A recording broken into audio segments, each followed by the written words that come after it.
Setelah kasus pembunuhan Brigadir Joshua bergulir selama 2 bulan, kepolisian akhirnya menggunakan alat pendeteksi kebohongan untuk meminta keterangan 5 tersangka. 3 diantaranya Barada Richard Eliezer, Bribka Riki Rizal, dan Kuat Ma'ruf. Dinyatakan jujur pasca diperiksa 5 September kemarin. Sementara 2 tersangka lain, Ferdi Sambo dan Putri Chandrawati, bersama 1 ART bernama Susi, baru diperiksa sehari setelahnya. Lalu apa sebenarnya yang dimaksud dengan alat pendeteksi kebohongan? Bagaimana cara kerjanya? Dan apakah itu akurat atau malah bisa diakali dengan mudah? Mari cari tahu jawabannya bersama Polemik Explore kali ini. Menurut 2 peneliti psikologi kebohongan, Matthias Gemer dan Christina Suchotsky, dalam The Oxford Handbook of Lying, perilaku berbohong yang begitu kompleks dapat membebani proses berpikir manusia. Karena di saat dilakukan, pembohong akan berusaha mengingat perspektif orang yang dia tipu, dan di waktu bersamaan mencegah dirinya sendiri berkata jujur.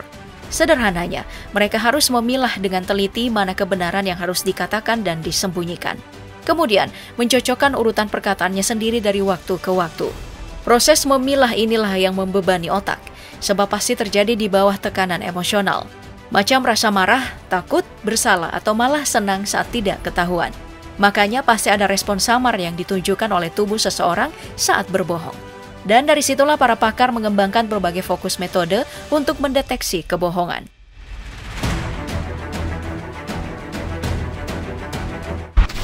Analisis tekanan suara adalah cara yang sering digunakan untuk mendeteksi kebohongan. Dalam metode ini, variasi dari nada, frekuensi, dan getaran mikro akan membentuk pola atau menit yang dianggap sebagai sinyal kebohongan.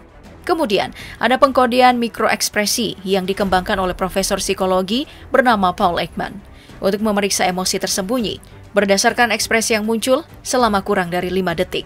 Sekelompok peneliti dari Universitas Utah Amerika Serikat juga mengembangkan metode deteksi kebohongan lewat pelacakan mata yang memeriksa reaksi dari proses berpikir dengan mengukur pelebaran pupil, waktu respon, hingga waktu membaca. Di Universitas Texas, profesor psikologi bernama James Pennebaker bahkan telah mengembangkan perangkat lunak bernama Linguistic Inquiry and Word Count untuk memeriksa kebohongan lewat struktur kalimat dalam pernyataan tertulis. Lalu yang paling ekstrim, sekarang sudah ada metode deteksi kebohongan yang dilakukan lewat pengamatan proses kerja otak secara langsung, serta yang sedikit tidak manusiawi, penggunaan serum kejujuran yang dibuat dari natrium, tiopental, etanol, dan kanabis. Dalam kasus kematian Brigadir Joshua sendiri, alat yang digunakan untuk mendeteksi kebohongan adalah poligraf. Ini sebenarnya perangkat untuk memeriksa indikator fisiologis seperti tekanan darah, denyut, nadi, respirasi, dan konduktivitas kulit. Hanya saja dalam penegakan hukum itu sering digunakan oleh penyidik untuk mencatat perubahan perilaku tersangka selama diinterogasi. Menggunakan instrumen penggalian bernama Control Question Test atau kalau diindonesiakan jadi tes pertanyaan terkontrol. Jika ada perubahan fisiologis saat menjawab salah satu pertanyaan, maka ada indikasi kalau si tersangka sedang berpikir keras. Dan ini sering ditafsirkan oleh penyidik sebagai upaya untuk mengarang cerita. Poligraf sendiri tentu bukan alat deteksi yang digunakan tanpa alasan. Ini sempat diakui sebagai metode yang valid berkat laporan riset berjudul Scientific Validity of Polygraph Testing yang terbit pada tahun 1983. Hanya saja itu tidak bertahan lama.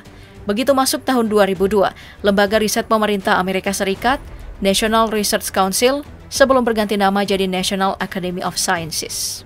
Yang salah satu anggotanya adalah Paul Ekman, pakar mikroekspresi yang sebelumnya kita bicarakan, diminta menguji validitas ilmiah poligraf untuk keamanan nasional. Dan hasil yang ditulis dalam laporan mereka, The Polygraph and Lie Detection, yang menyebutkan kalau alat ini punya akurasi yang rendah dalam mendeteksi kebohongan. Hal ini juga dikonfirmasi oleh pensiunan peneliti poligraf untuk FBI, Drew Richardson. Dia menyebut dalam wawancara dengan Brandon Eichhorner untuk media Mother's Jones, kalau poligraf memang sukses bisa menyingkap gejala kecemasan seseorang, tapi tidak bisa membedakan sumbernya memang berasal dari kebohongan atau faktor lain. Makanya orang dengan kondisi mental yang labil, seperti gangguan kecemasan, PTSD, atau bahkan depresi dan masalah fisik macam jantung, itu akan tetap terbaca sebagai kebohongan jika diperiksa menggunakan poligraf.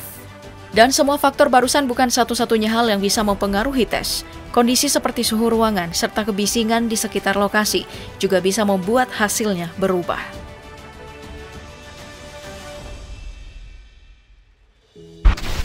Amerika sendiri sebagai negara tempat poligraf lahir dan dikembangkan memang punya pengalaman buruk dengan alat yang satu ini.